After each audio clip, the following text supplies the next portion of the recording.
We are recording, and it's good to be back with my friends. Back hanging out. Back to die on this hill. Oh, man. Welcome back. Good to be back. Good to be back. Woo! Welcome back. Remember Welcome Back, Mr. Connor? Did you ever watch that show? I do. That was a good time back in the day. You know what else has been a good time? And I'm going to start here because... Oh, wow. All right. Still rocking with the music. Oh, yeah. Oh, yeah. Once that is...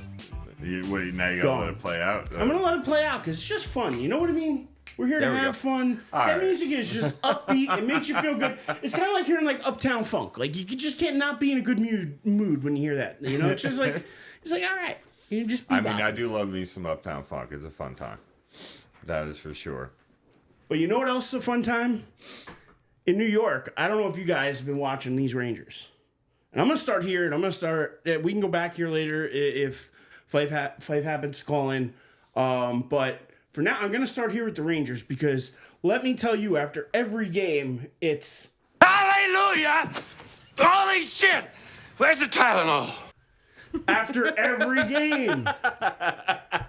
Bonus points if any of you out there know who that or what that was. But yeah, I just like that's how you feel after every one of these Ranger games. It's, I mean, they happened to lose last night. You know, 3 overtime games in a row. You win the first two. Last night's didn't go their way. There were a couple calls that didn't go their way late.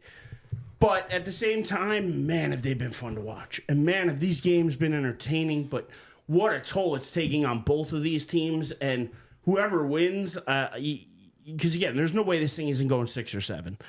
And I just, they're going to be so beat up. Oh, yeah, no. Whoever they're playing, and I'm not saying that the West isn't as physical and the West isn't. I'm just saying that playing overtime game after overtime game, it wears on. They practically played an extra game already. Yeah. No, that's crazy. And what's even worse is the Rangers shorten the bench as the game gets later into the game.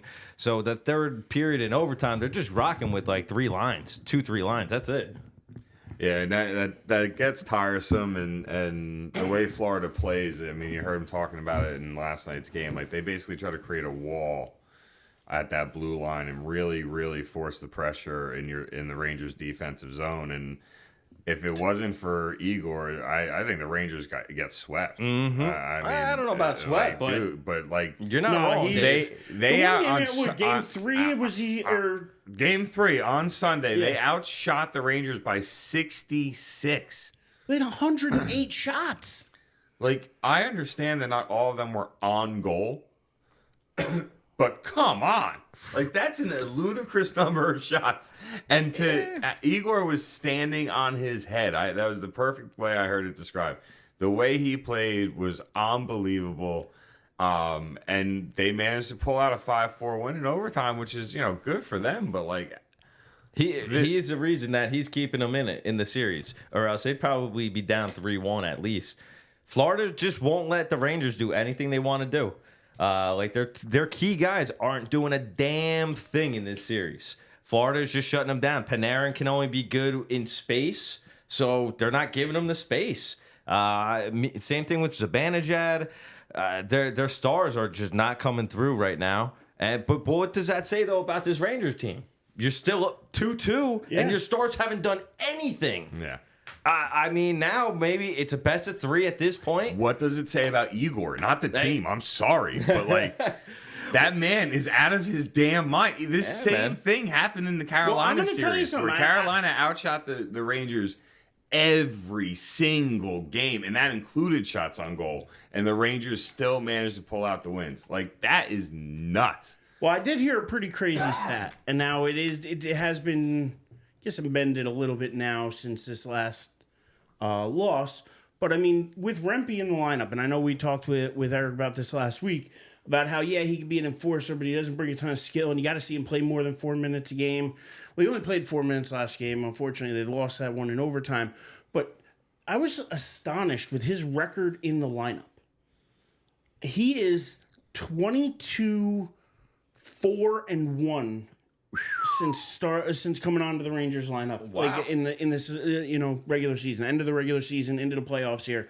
22-4-1. Hard to take that guy off the ice. I'm sorry, because whether it's the energy he brings, whether it's something, he's somehow affecting this team. And I mean, even this last game, he only played 4 minutes, but they still went to overtime. They didn't get blown out. No. They're in every game, even though they're getting outshot, even though the things aren't going their way. They're still in every game, and that's why I have faith in this Ranger team still. Because again, they do have the best player on the ice, in my opinion, in Igor. And from there, the rest of the team, like Joey had pointed out, their stars haven't shown up yet. If they start to show up, I think they could, maybe, I think they have a good chance. But I think at some point they do have to show up. And I'll agree with that. So I think Joey, that's what they're there for. You're the big name player on the team. Your job is to show up when the team needs you. Bread man, he hasn't done anything. You got to do it. You don't have a choice but to do it. And it doesn't have to be a goal. Right? Maybe it's a huge defensive stop. Mm-hmm. Maybe it's an assist. And that's one thing you can say that these stars have been doing is they're still playing good hockey. Oh, it's yeah. just the puck is not finding the net when they touch it. That's really all it is. But they're still playing good hockey, and I won't take that away from them. It's going to be a great series, man. There's no ifs, ands, or buts about it. Yeah, definitely. We got the best of 3 now. 2 Rangers are home for 2 out of the 3. I think if swings in their favor a little bit, especially since they haven't been, playing all too well. But I wonder if Rempe brings a certain confidence to the team.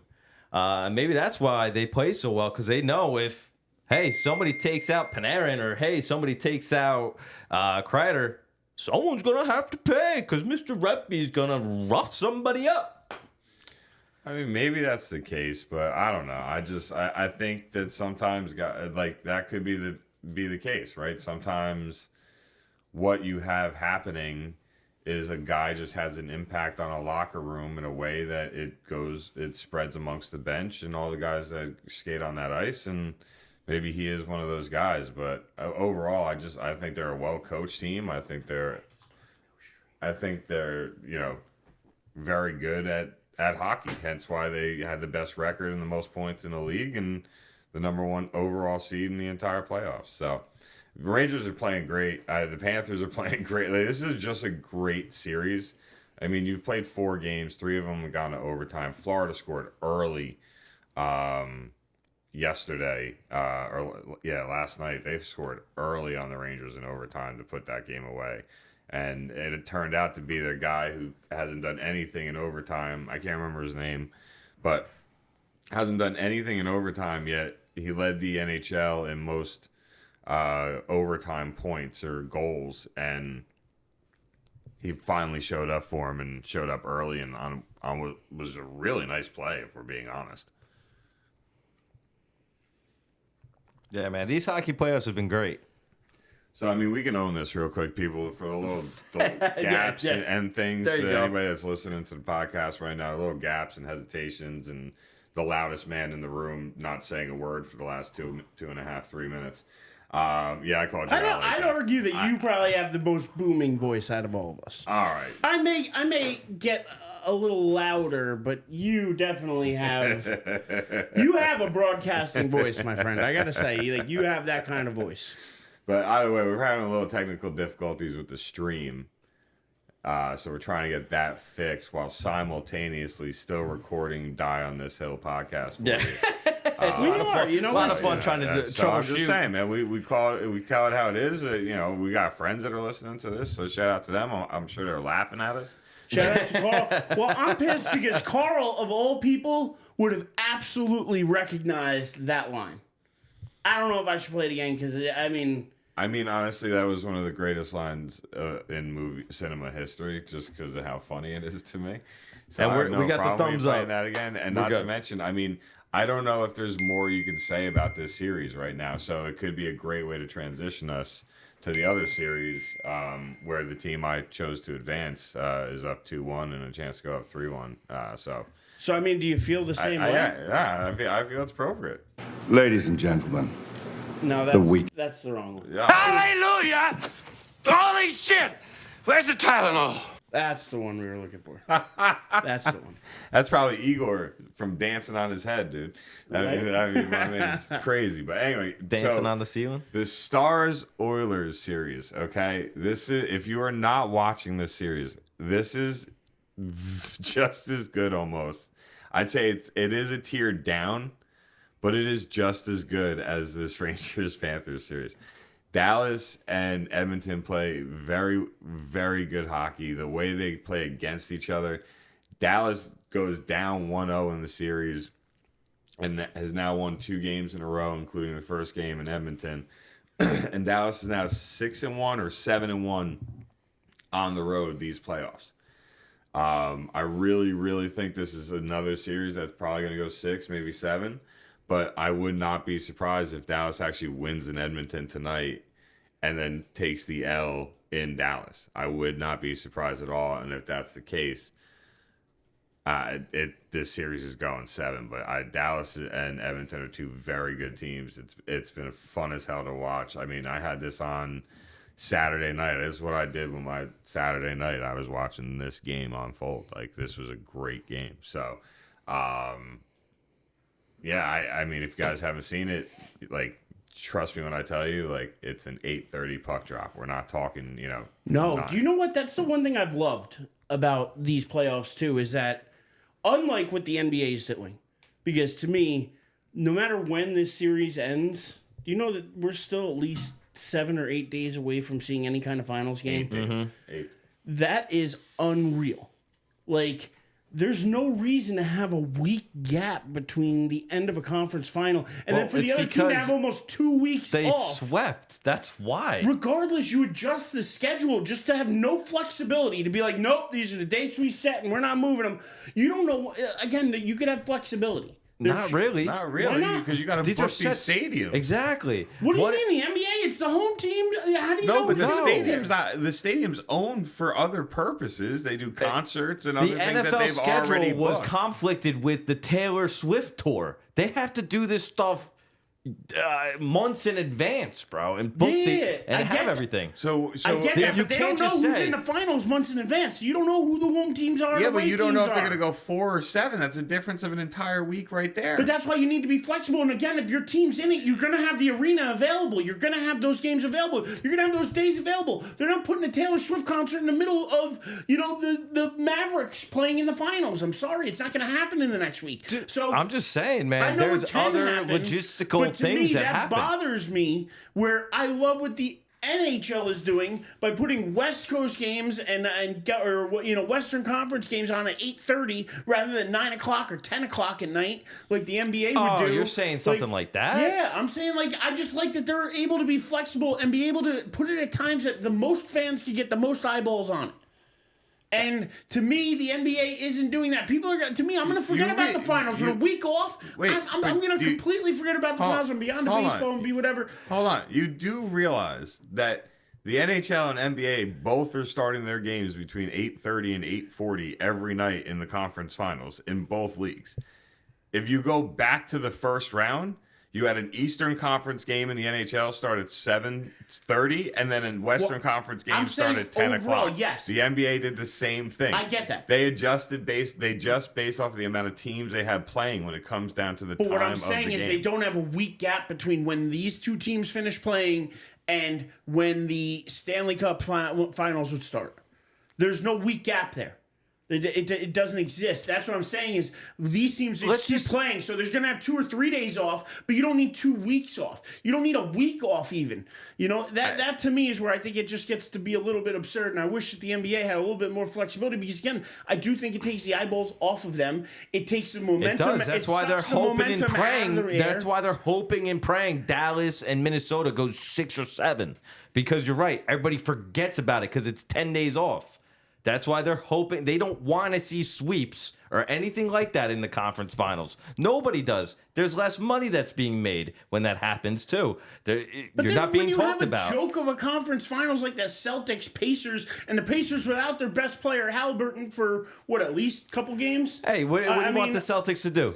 lose a couple games on purpose and then put themselves make it work. I mean, Indy blew a couple games. We're gonna get there. They were in almost every game too. It is Indy. the weakest run that a team has ever had to the finals, in my opinion. A Butlerless Miami Heat team. They lost Mitchell. Cavs lost Mitchell during that series, and the Pacers lost Halliburton. He had the easiest run. All three teams he played. Now, I'm not saying that they didn't deserve to be there. Good. They were the best team in the Eastern Conference. They ran through a really weak Eastern Conference. But as much as I hate to say it, because you know how I feel about Kyrie, I think they're about to run roughshod over them. I think that they're coming in hungry. I think they're coming in angry. I think they're coming in wanting it a little bit more. So, I mean, not to transition us off of hockey, because I still want to talk about this Stars-Oilers series. But to me, like this, that's about the extent of basketball I even really need to talk this week. Because it's really not going to be. We know who's going to be in the finals, but the finals aren't going to be for another week away. And we can blame the Celtics we'll for talk closing about out it 2 early. weeks from now when it actually starts. I mean, like if Dallas swept last night, it would have been the first time in NBA history that both conference finals finished in a sweep. So, I mean, that gives you an idea of how random this is for them to actually have such a gap in time.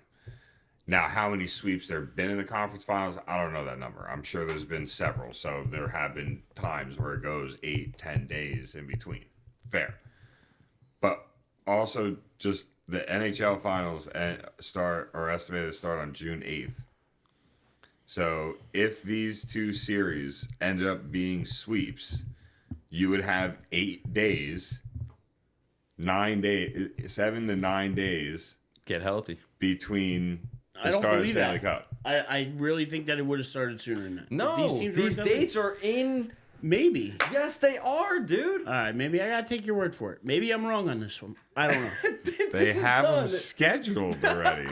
Before the teams even are picked or seeded, the games are scheduled. They already got this set up to where the Stars and the Mavs. What, you think gonna be- MSG just sits there in between Knicks games or Rangers games? They got concerts seriously. there. Let's say neither team plays on a Friday. You don't think MSG got a No. concert? I'm just saying. So you're telling me in advance already. These teams had it planned out because there's a very good chance it could end up. The Stars and NHL Mavs. has the schedule through the regular season, right? Then they release what the dates will be for the games of the playoffs. Every team knows when the playoff games are. All right, maybe I gotta take an L on this. I apologize. I understand. Still, Sometimes again, in life, Joey, you just gotta take We an get L. where you're coming from. Yeah, but Taking the L here. yeah, I'm gonna play it for myself now. Stop it. Get some help. All right, you got me. You beat me down. sorry, You man. died on that hill. Listen, I got murdered. was actually murdered on top of the hill. You were dead on top of the hill. I'm sorry. died on the hill. But I'm sitting here thinking in my head, no, they have all these games scheduled. Yeah. So listen, the stadiums, I wasn't All right. thinking clearly. Like on the this. NFL already has a Super Bowl planned out. They have the AFC Championship game. They have the dates already. They don't have the teams, but they have the dates. But is Dallas ready for 2 teams to win championships? They're gonna have to be. Are they ready? When? By the way, what kind of? Do you think they do a joint parade? No. If you were a city and No. you had 2 teams win, because you're going to win within days or a week of each other. What you do is you have every Cowboys fan send letters to Jerry Jones. How the hell did the Cowboys get in this? Because think conversation? about it, the Dallas. Texas Rangers won last year. Yes. Right? If the Dallas Stars and the Dallas Mavericks win this year, the 4 major franchises, 3 of them will have championships in their respective leagues in the last 365 days. Mm-hmm. And I just would love nothing more than to be able to just have the Cowboys be the assholes that are just like, well, we go to their games and support them. Hey, they're all in, Dave. Those Sorry, Cowboys. All in. I'm bitter about this offseason so far, but anyway. All in. So the Dallas Stars, look good. To you? Yeah, bro. They do look good. But I'm rooting for Edmonton. I really want Connor McDavid to get that cup. But Dallas is killing it right now. They really are playing well, and they play quick. Freaking A, man. I've seen some highlights. They score really quick, bro. They were down to the Oilers. 3-0 after the first period. Came right back. And they won 5-3. Yes, they did. They're pretty. I hate to say this. I think the Stanley Cup's coming out of the West because I think both of these teams are better than the Rangers and the Panthers. But we'll freaking see. That's why they play the games, That baby. is why. That's why they play the games. Listen, you can't sleep on the Panthers, man. They were You can't sleep number on one any of overall these seed. teams. They were number one overall seed. What, 2 years ago? They got bumped in the first round. Last year, coming in as the 8 seed, and they knocked off Boston. Yeah, went to the finals. That was awesome. They're again back in the conference finals this year. They are a strong, really well coached, really good team. Like they're nothing to sleep on, man. And that's why. And again, with the Rangers, I think they have a difference maker in Igor. I think they have talent on that roster. This is probably one of the best chances they're going to have to actually win a cup. And I think that all of that being said, like, I don't know if I agree it's coming out of the West that easy. I think it's a dogfight in the finals, but the way the Panthers and the Rangers have been beating each other up, it's just been rough. All four of these teams have a legitimate chance to win it. I agree. And it's I think so even. I think that's what makes. Like, I am more into, like, last night I watched the Rangers-Panthers game over Dallas-Minnesota. And then when I realized that the Rangers-Panthers game had like 5 minutes left and the Dallas-Minnesota game had like 5 minutes left, I'm like, all right. So the hockey game got my iPad. Split screen. And the basketball game got my my cell phone. And we chilled and we watched the two games simultaneously. But my eyes stayed on the hockey game way more than the basketball game. Again, I'm going to say this. I don't know if I've said it before, but the more I've been watching it, Bobrovsky, I believe, goaltender for the Panthers, he can be beat high. You could beat him up top.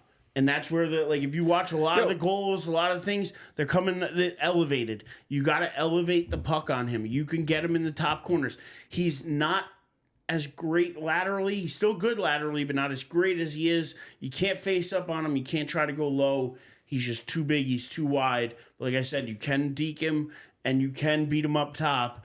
And the Rangers have done that, and I think that's why they've been able to do it and score goals on fewer shots.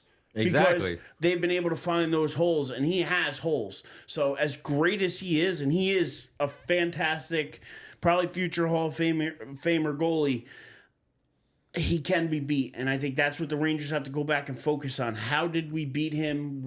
How do we take advantage of those things? And that's where Panarin, Zibanejad, all those guys got to start coming through and noticing that and attacking those areas.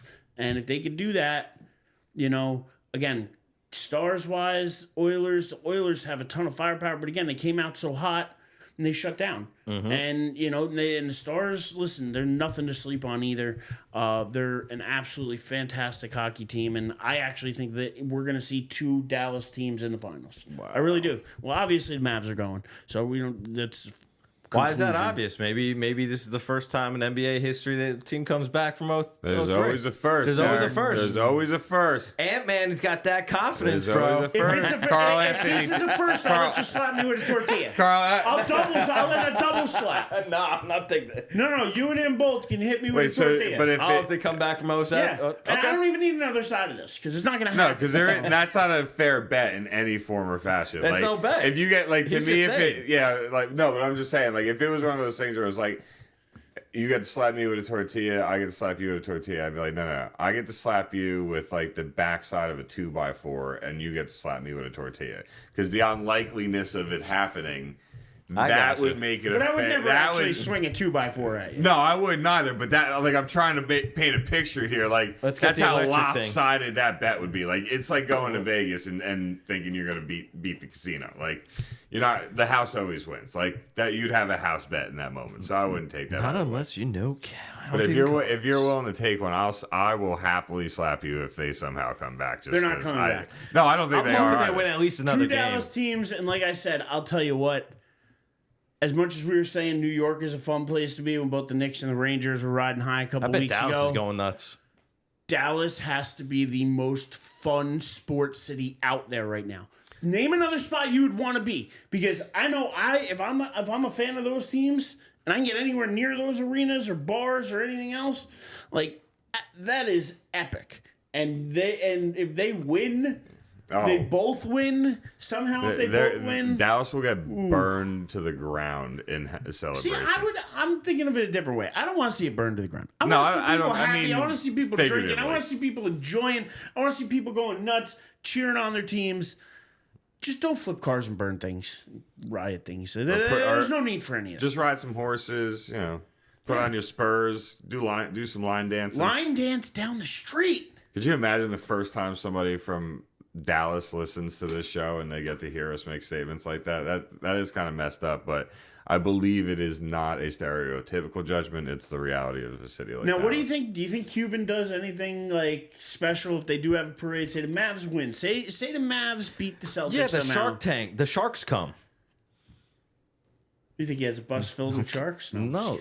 He's a shark from Shark Tank. I know. So the sharks are coming. That's the big surprise. Barbara Cochran. That's not a surprise. Mr. Wonderful. Yes. No, that's not a surprise. I don't. They'll probably be there. Why wouldn't they? I think it would be a huge parade, but I don't think he would do anything that's like Tom Brady throwing the Super Bowl trophy from boat to boat. You think he takes a jab at Jerry Jones maybe?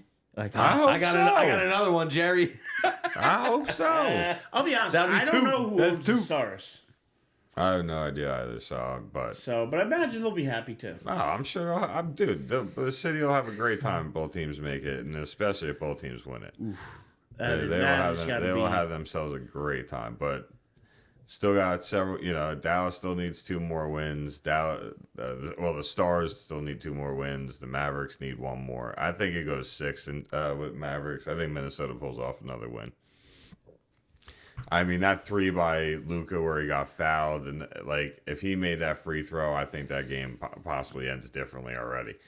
So You can say the same about the Rangers Panthers last night. Before that game ended, I think it was third period. I was watching highlights of it too. Definitely tripping. There's a missed call for tripping clearly when you're gonna have to pull it up now. yeah, It's a Lafreniere. I mean, He's out I think front. the Rangers also got away with a penalty shot as well, only getting a 2-minute minor instead of a penalty shot. Yeah, take a look at that. So, I mean, listen, anything can happen. Calls go either way. You can't worry about the calls. You have to worry about what you can control. You can't control what the refs are going to do. You can control what you're going to do. And It's never going to be called a perfect game. exactly. I mean, well, speaking of never called a perfect game, I guess we'll go there next, right? Do-do-do-do-do-do. What? I don't see a tripping call. Do-do-do-do-do. Is it when he first? Sorry, everybody who's listening to the podcast. God, stop Dave is it. being Jesus, get shown out of a my highlight right now. get out of. That's why there set was of that- binoculars and let's really dive into it. Come on, He got him with the stick. He poke tripped checked him. him. He slipped. He tripped. He slipped trying to avoid the It poke was a check. missed call. No, okay. Missed call is a missed call. Okay. And you know who else misses calls?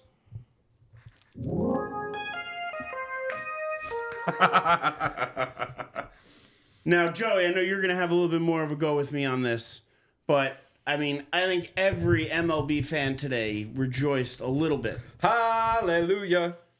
Every Ranger fan. Every Ranger fan? Not Ranger fan. MLB Baseball. fan. MLB fan. I Sorry. mean, there are Ranger fans in baseball, but they There live are. in Texas. Well, they live, but either way, I'm sure they've dealt with his shitty calls too. So everybody is rejoicing now that Angel Hernandez, after 30 seasons of torturing baseball, has decided to retire. Now, by the way, he was making so much money. How much was he almost making? $500,000 a year. Jesus. I'm not gonna lie. I don't feel like that's a lot of money for an umpire who's been doing it for 30 years. But an umpire who's doing what? It's a lot of 100 money. games- Don't for get me wrong. 100 It's a lot games of or so? money. What are you getting? $5,000? I thought he was game getting a or couple more? million. He's been in there for 30 years. 30 years of getting paid that much money, he's got a few million. Yeah, okay. But anyway. he's retiring nicely. But we're just happy he's retiring Why are we so happy that he's retiring, Eric? because he blows more calls than any other umpire in history. He literally has cost teams games on multiple occasions. Has I mean, The just biggest strike zone of any umpire ever. As also with, I want to make sure I get this right here. Why, you got some certain stats with him? No, because there was one thing that he had the biggest, I believe it was the worst blown strike call of all time. It was, I believe, over 6.7 inches away from the strike zone, almost 7 inches away from the strike zone. That's absolutely insane, and he does that time and time No again. other umpire has come close. No other umpire has done that. Other umpires have missed. Yes, umpires miss an inch or 2, 3, even 4. You get extreme with the 5. When you start hitting 6 and 7, plus. you might want to get It's a your eyes disgrace. checked. It's an absolute disgrace, and yes, baseball fans rejoice that. Is there a video of this? There it is. Oh, there's New umpire auditor record. Angel Hernandez rang up Wyatt Langford on 3 consecutive pitches out of the zone. The strikeout pitch missed outside by 6.7 inches. That's it. This was the largest miss on a called strikeout in umpire auditor history. Get him out. You have him got out. to be kidding me. But anyway, I mean, from his blow-ups with Schwarber and Bryce Harper and all sorts of people, even in recent years, he's been terrorizing baseball for 30 years. And Good riddance. will See you, ya. Joey? See you later. Ride off into the Alligator. sunset. We Go don't need enjoy you. retirement, dude. I wonder if he needed he needed glasses. I wonder if I can't come out on the air and say he's drunk because I don't know that. But the way his freaking strike zone was, it seemed like he was just drunk out there and was just making up any. Yeah, that looks good. And it's not like you can say he did it against one team. No, he did I- against everybody. It was just him being super At weird. least he was an equal opportunity hater. Yes, Dave. That is true. mean, That is true. like, they don't have any of the media for you, Eric. That's horrible. No, they don't. But that's okay, dude. I'd love to 6 see inches some out of this stuff so I could be like, wait, what are you kidding me? You're like, nah, that was a good call. I don't know what people are talking about. Go on Twitter and look at it.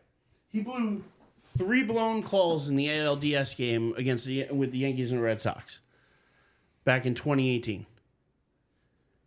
3 calls overturned that he made at first base. That's pretty rough. He's not good. That's pretty rough, man. He I mean, hasn't been good. Never. but like, was it like all 3 on one team? I'm curious about that too. Like, Doesn't say that. It just says that 3 of He them was got. an equal opportunity, a hater. Suck it in. Like, yeah, he didn't. It wasn't. I can't say it was specific bias. You know what I think he actually is more than anything else? I retract. Obviously, I retract the drunk statement. He's just a lazy umpire. That's what it is. I think he just wanted to go home, call strikes. Let's get the game over with. Let's go, bro. That's just lazy. Go to videos, Eric, at the top. But yeah, thankfully he's gone. He's done. No more. There's going to be bad calls still, but nothing as bad as him. Thank you so much for being terrible. And Yeah, like, thanks for your lack of service.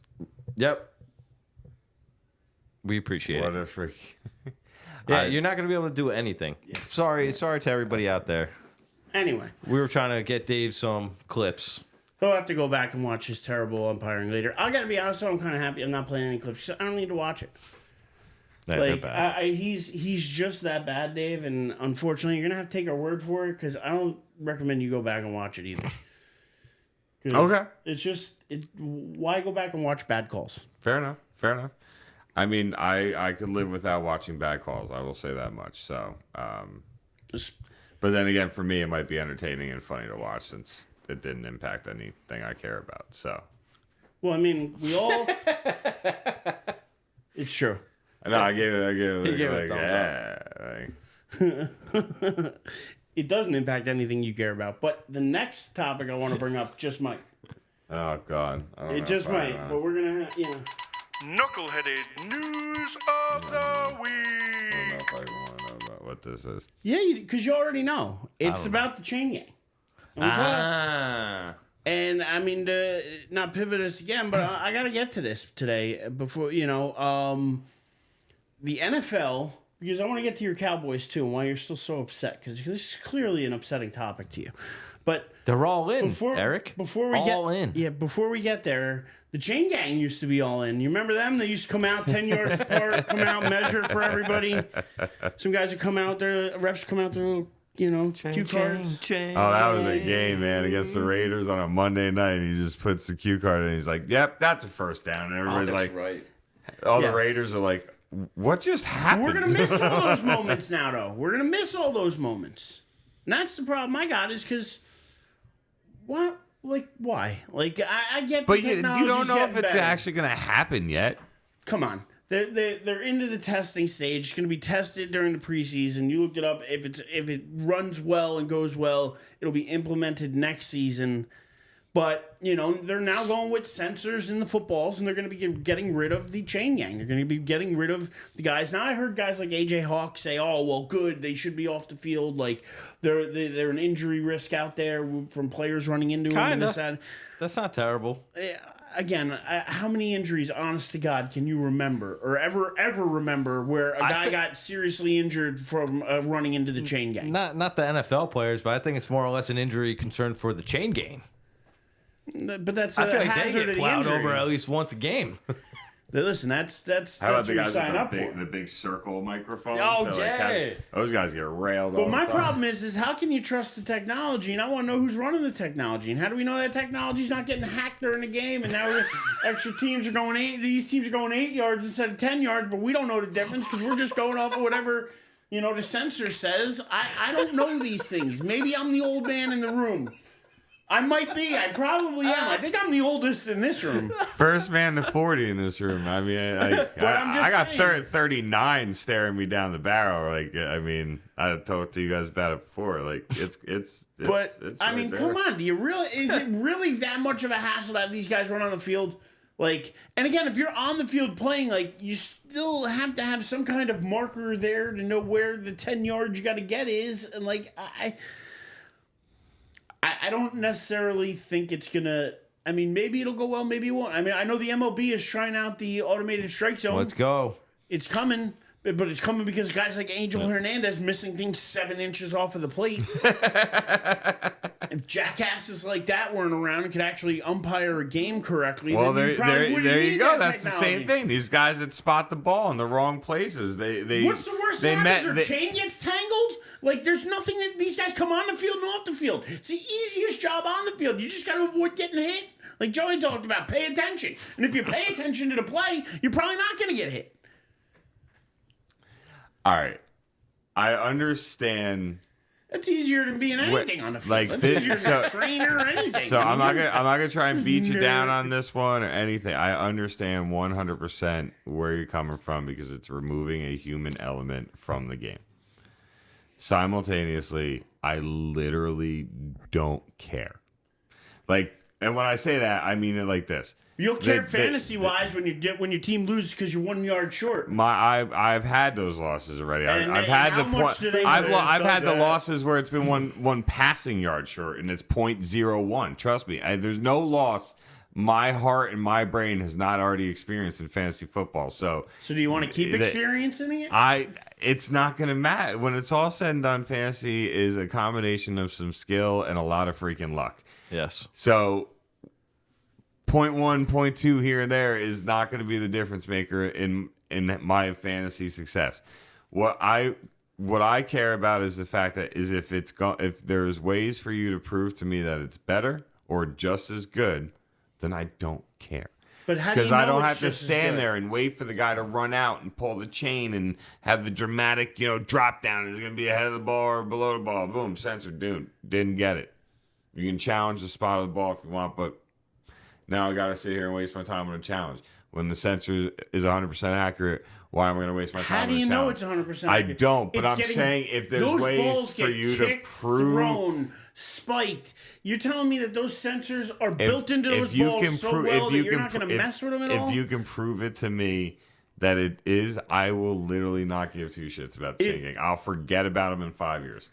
And then all of a sudden I'll be like 10, 20 years from now, I'll be like, hey, remember when they had those guys that came out with the chain? I wonder if though maybe like one guy's there just to have a first down marker so players can actually see where the first down is. Like maybe you'll have just one dude standing at where the 10-yard is. I just think that's the only way that technology's being used, but I don't know if it's always going to be used correctly. Like. True, but they've been using technology. See, that's that way the old with man pads. shining. Like, yo, I don't trust that. Have you ever seen iRobot? Bro, come on. There's gonna come a day where football's probably played by robots. Sports gambling has never become more prevalent, right? True. Oh yeah. Everybody's been doing it. True. But what if now you have somebody out there smart enough to write an algorithm, do whatever, where they're now ahead of the sensors or where they're now in control of this? Like, I don't trust it enough. It's to me like playing online poker. I don't trust it because you don't know if it's four buddies sitting in a room all playing with each other and just beating the other 2 or 3 guys at the table and taking all their money. Like, I don't trust it. Like, I think there are networks of people that do cheat the system and do those things. I know it's going to happen anyway, but I think this is just another way, an easier way for them to do it because now bets are electronic. You're doing them through your phone. And these games, the balls are electronic, everything. Nobody's going to question anything. If somebody starts shorting the yardage by, say, 1/4 of a yard every time, are you going to notice the difference on TV? Are they going to notice the difference on the field, really? Are they going to, like, that's where you can start influencing a game in certain ways that I wonder if that's actually going to happen. Is that a worry that, because it may stop me from sports betting in the future, where I'm going to be like, I don't trust that we're playing on an even field, where I'm making a bet that I think it's even, and I got a chance to actually win this. Like, I'm not talking parlays and whatever, but I'm saying if I just chose, say, anybody, the Yankees over the Angels tonight, and said, I'm picking, the Yankees. Well, I know that there's a fair chance that game could go either way. I don't know if I could trust that it's that fair going forward with so much technology getting input in the game. And I feel kind of the same way about the strike zone in baseball. They're going to have to prove to me different because that's why they're doing it in the minors to work the kinks out and whatnot. But again, how much does that strike zone maybe just change by an ever so slight amount? Like, so I'm wondering who's running all of that technology. Okay. And again, are they sports betting based on this technology? Are they doing things like I just have legitimate questions I don't hear anybody really giving answers to or really anybody asking about, but I don't expect guys on ESPN or the NFL Network or anywhere else to ask those questions because they're all in bed with every one of these sports betting sites. So again, how do I know that everything's on an even playing field for everybody? You're not wrong in saying that. Okay. I get your concerns, but let me tell you something as well. Didn't the NCAA women's tournament this year, when they laid down the court, people did that, correct? They were 6 inches off on each side of the 3-point line for the first 4 or 5 games. It took somebody at home to realize that the 3-point line was off. There's errors that get made, man-made or technology. Things are going to happen. Nobody realized it for 4 games. NCAA women's, I promise you. You could look it up. For 4 games, the 3-point line was 6 inches off. I remember when they found that out, and they were just started. Oh man, I can't remember who was playing. I forget at this point. But the 2 coaches agreed to just play with the court like that because it would have affected times for everybody else. They each would have had to deal with it. So they agreed, hey, we'll just roll with it, and the game went on. But after that, they had to fix the court. Yeah. So I forgot about that. There's errors that happen when humans do things. That's a pretty easy. But again, that's a big I don't mistake. know how you make how that did error. that? But again, at least that was benefited for the same for both teams. They both shot from that same 3-point line. You're not wrong, I'm but saying, but that's again, still that messes with the game itself. That messes with betting. That messes with a lot of things, and nobody picked up on that. No, but at least the teams were even, so the spread could stay the same. Everything could stay the same, even if it's 6 inches in. It's still 6 inches in for both teams. So then, same thing with this technology. If you're saying they're taking out 1/4 of a yard, how do you know there's not a guy sitting there going, okay? Well, for the Chiefs here on this drive, I'm going to give them an extra 1/4 yard. And on the next drive with the Steelers, I'm going back a 1/4 yard. I will actually put on that tin foil helmet with you on that. These sport entities and betting go hand in hand, especially now. They the want NFL, the best outcomes the NFL with the most is action. an entertainment product. It is no longer a sports. It is an entertainment product. So they're allowed to put their finger on the scale and tip it to the way they want. It's true. And make money off of it. And they make billions off of it. I gotta be honest. billions. I am very impressed with the points you guys are making right now. Like, very impressed. Like, just kudos. No, I mean that legitimately. Like, I'm not being sarcastic at all. That was. I'm No, sorry. I'm not being sarcastic at all. Like, I'm like sitting, I'm like, damn, Eric, shit. I mean, even a quarter yard, if you add that up over a game, that Again, makes are a you going to difference, notice it? right? If you're really and, watching, are you going to notice this much every time? Like, what if you're right. you're setting up a kicker and you knew during warm-ups he hit from 53, but he went to 54, he missed. You just move him back that quarter yard. You don't know what that's going to mean because he didn't practice that kick. And then, like Joey's pointing out, right? Like, human errors can happen too. We've seen refs miss spot balls. We've seen it get spotted in the chain gang. Like, you can tell from certain camera angles, you're like, yo, you put that in the wrong place. And they're like, nah, we didn't put it in the wrong place. And you're like, bro, we see it here at home. We're watching the same replay you're watching. How are you going to argue? Like, we see it. You put it in the wrong place. So human error is going to happen too, but it allows you the opportunity to ask the questions and challenge what took place, where if the tech does it, it's like, how do you know it went wrong? Like, how can you prove it, right? Like, we're human error. You who's can watch watching it. that? Like, Yeah. do they have a gut? Like, I know they're going to have IT people and whatever else, but are there specific people, like, for each game they're going to watch out for things like that? Like, you don't know. And that's just where my trepidation comes in. So, yeah, I sincerely meant my comment. You two both. Thank you, Dave. Fighting Irish. And very well done, too. Like, you went straight from the Angel Hernandez thing right into this. And Eric, you Just transitioned for with me the and Joey knucklehead here. news. Yeah, no, I would agree. I would concur with that sound effect. Very much so. I would concur. Fighting Irish 57 is in the chat. Timmy! What up, Timmy? What up, Timmy? He's calling Angel Hernandez the greatest dump ever. I think he's obviously No, messing with us. he's definitely being There's sarcastic. big, smiling, laughing, crying emojis. Yeah, no, after that. he's just as happy because I know that he's screwed the Mets on multiple occasions. I'm sure that both Tim and his brother Carl and his dad and Mike and our buddy Mike. and our buddy Mike. Listen, I'm sure Mike is doing a tap dance today. It's every MLB fan's doing a tap Yeah, dance. but and it's true. This is something we can all get happy and rejoice in. Like, and it's sad to say. Listen, I'm happy to rejoice in his retirement, and then we're not talking like something happened to him. You know what I No. mean? Yes. He's gonna retire. Good. Go. We can bash him. Be happy somewhere else. God forbid something We're else done with happened. We can't bash him. it, right? You know what I mean? But here I can bash him a little bit because you know what? Give him the boot to retirement.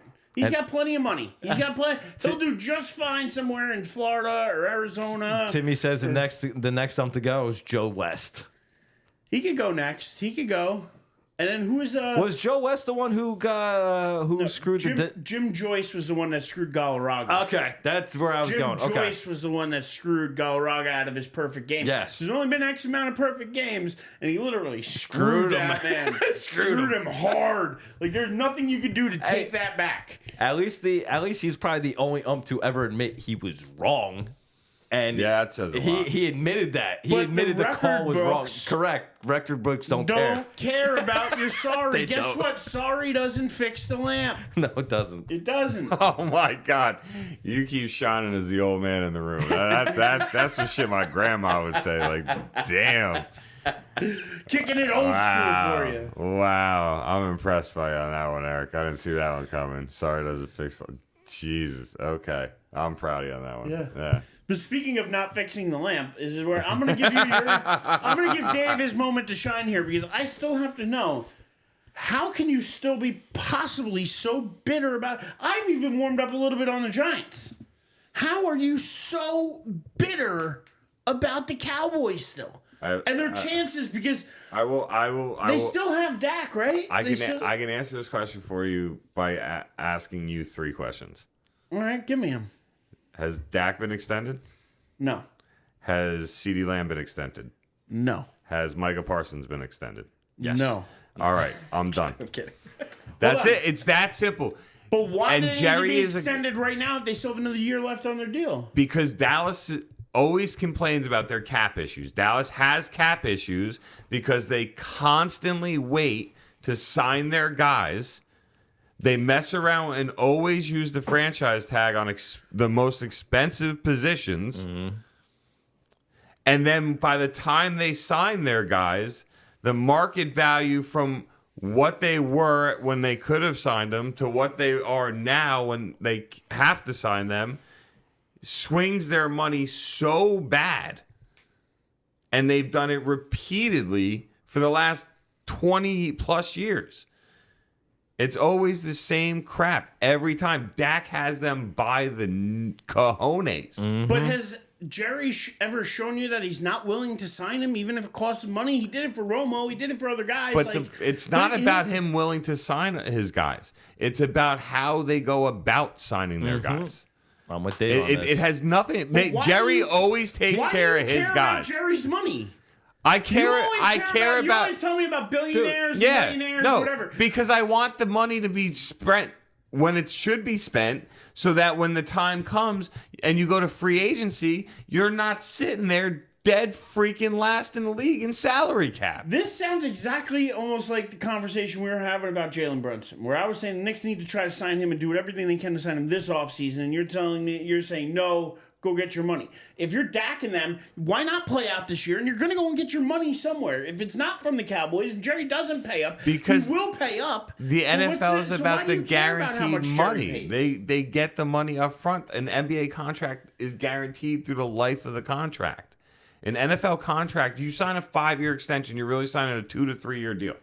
That's it. Yeah. In the NBA, you sign a 5-year extension. You're signing a 5-year contract. You were guaranteed. No, they have a lot of player outs now. They have outs based off of injuries and legal situations, not just simply like LeBron's gotten out this year. Well, that's a player. The player has the out. The NBA also options. can put a team option in there as well. But if they put a team option, it's saying, hey, here's a 4-year deal with a 5th-year team option. So the guy is still signing a 4-year deal.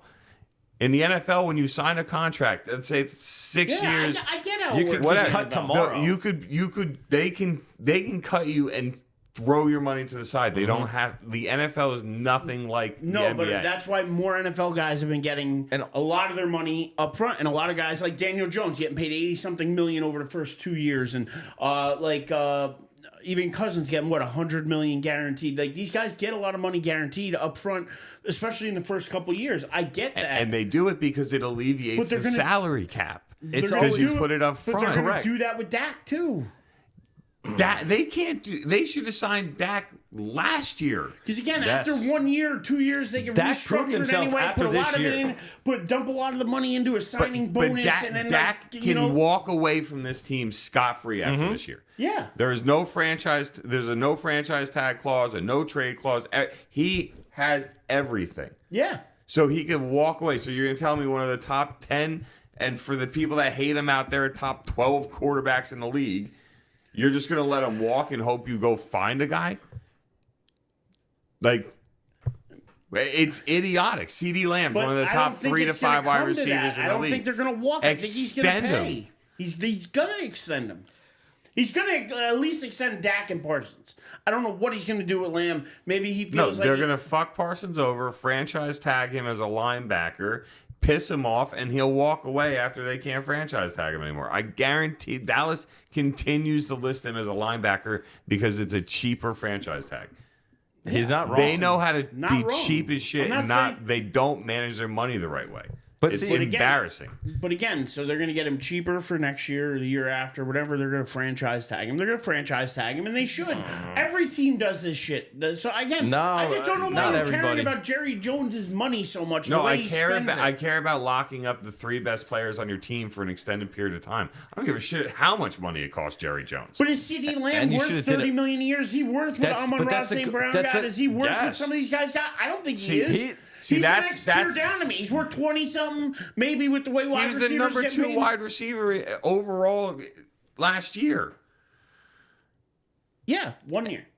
Okay. And he's continuously gotten better. He's gotten better every year. Listen, every single year he's gotten better. He's back to back. I would pay more for Justin Jefferson than I would for CeeDee Lamb. And that's fine. Justin Jefferson's whoever signs second is the one that's going to get paid more. Correct. I disagree. Look at Ayuk. Ayuk's trying to get a deal higher than Amon-Ra. He's trying to get a $30 million a year deal. He's not getting it right now. Nobody's giving it to him. San Fran isn't going to give it to him. No other team out there is going to give it to him. San Fran can't because of their salary cap. They got to pay Purdy next year. But I don't think what team out there is giving him that money? Somebody will. NFL teams Maybe the Giants will. Maybe the Arizona Cardinals, but that's where you go to die. Like that's not where anything happens. You're not going to win there. I would say more likely the Chicago Bears because they're Keenan Allen's probably got one more year now. But anyway, Ayuk's going to find somewhere. He's going to get paid next year. I'm just saying, NFL teams are required to spend about 78% of their salary cap. Yeah, required. They can't just go into it the following year. Like they're required to spend a certain percentage of their salary cap. You're talking about Dallas spending it stupidly. To me, that would be spending it stupidly. Dallas isn't spending it at all. Yeah. Well, you're saying they're not spending it correctly, right? Correct. Because every year they have. Well, spending $30 million on Ayuk is not correct either. Correct me if I'm wrong. Every single year they have salary cap issues. Every single year they do not sign a main free agent. Last time they signed a big name free agent was Brandon Carr, the cornerback. Think you guys signed Stephon Gilmore? Yeah. A 33-year-old Stephon Gilmore. Was Cooks in a trade? Cooks was in a trade. Okay. I'm just trying to think. That's all. They had the last big name free agent was Brandon Carr, and that was like 2013. Look, that's a big. It's better. It's better to sign your good players early because it's a way to manipulate the cap better. Yeah. That's why. So Dave's saying because you didn't sign these guys yet, I'm just you saying can't you guys manipulate shit the cap. on me for the Jalen Brunson and me saying to try to sign him early, and now you guys are but I said that based off of Brunson's. I said that based off of Brunson's perspective. On you. I saw both eyes because he had players only from Brunson's perspective. From the Knicks' perspective, 100%. Yeah, if you can do it, do it. The best thing he could do for himself is to go to free agency next year. I agree. I think every one of these guys should get paid. I will never change that stance. So then why would they sign Why would they sign? Why are you mad at Dallas for not signing them? Why would they sign right now? That is the entire point. The question you asked me is why am I pissed? Why am I still bitter about their offseason? Because they have not figured out a way to sign their 3 best players. That is not a bad answer. That is the legitimate reason I am pissed at their offseason. You want to go down the rabbit hole of everything, we did that. I'm with you. I'll argue all night because I feel how I feel. But the bottom line is I am bitter about the Cowboys because they have not figured out a way to sign their 3 best players and 3 of the best players in the league. Well, see, now I'm bitter because you gave me so much shit about Brunson. Because I was talking to you from Brunson's perspective. I don't want to hear Brunson's perspective. But that was how I saw it. Me telling you Dak's perspective. Exactly. But it does. It makes a good conversation. I'm sure people have fun. Oh, yeah, but listen. It is what it is. Stop it. Get yourself some help. Good. No, when it's all said, we just had the same argument. We just flipped seats because it was different teams. So I don't need help. I am on the same insanity level as you, and that's why we get along so damn well. Let's roll with it, baby. Let's go. That was fun. I want them to screw that thing up. Because that to me would be perfect. I heard it out there. If somebody put it in the ethosphere that possibly next year, if Dallas screws it up that bad with Dak. Oh, my God. Oh, I heard this. I know where you're going. That Dak and Bill Belichick would be... To where? In New York with the Giants next season. Daniel Jones out. Dak in. Belichick in. He's got a lot of ties to New York. Not Dak, but Belichick. And if he could bring a QB like Dak to New York, and especially they just got neighbors, they got a pretty solid defense. I mean, we know Dak can play good in MetLife Stadium. We've watched it for not 8 years. What I've heard out into the ethosphere. We're gonna put it out there to the universe. You know what's crazy? I saw somebody posted a comparison of Dak and Drew Brees through their first 8 seasons, and Dak's stats and his are pretty similar. Dak's are a little bit better, ironic actually across the board. And Drew Brees didn't find true success until he left San Diego and went to New Orleans. So I'd be miserable to see that happen, but it'd also be a great middle finger to Jerry, especially, just a year removed from 2 Dallas teams potentially winning championships and 3 years removed from the Rangers winning a championship. So I just hate Jerry Jones. Maybe that's what it is. Maybe I just literally am so sick and tired of that man being the face of the franchise. Like he's the face of the franchise, and I hate that man. I don't wish anything bad on him. But if I never had to see him or hear him talk again, I would be very, very happy. That's going to happen, and then you're just going to have to listen to Steven. But Steven really does not get to the mics the way Jerry does. Like, he gets to the mics during the offseason. Jerry likes being a celebrity. Jerry loves being a celebrity. Yes, he does. But I think I could sum up your offseason so far with this little clip. No, I thought it generally sucked. I didn't think it was a specific suck. I thought it was like an all-encompassing type of suck. So, we're going to try and rectify that. But for right now, I'm going to be pretty pissed about it. That pretty much sums up exactly what Dave was saying. Yeah. Quick question. Yeah. Go ahead. I was going to say, ironically enough, Vegas released their odds for the season this year, and Dallas is favored in 12 out of their 17 games. There you go. It's probably about what they'll finish with 12. I got them between 9 and 11 wins. Based off of how it just... In your way too early breakdown of the schedule? Yeah, before I'm not even close to ready to have that combo. We'll get win, closer. loss, win, loss, win, yeah, loss. We'll get there in 3 months. We'll get there when the time is appropriate. But yeah, sorry, Joey, you were gonna say something. No, I was just gonna ask because we obviously know. Well, at least I did. That's the Rays pitcher who, for like the first month of the year, sucked. I wonder, did he find his groove again, or I don't know. We're gonna have to look into that. We're gonna have to look that. I don't know Or he just didn't hasn't been put back on the roster. Yeah, maybe he got sent down. I don't know. I never know what happened with that, but that's a great drop right there. Right, and it perfectly summed up Dave's. Spot on. How I feel about the offseason right now.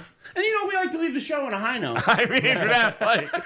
I mean, making Dave miserable. That right there, ladies and gentlemen. If that's not a high note for you, I don't know what is.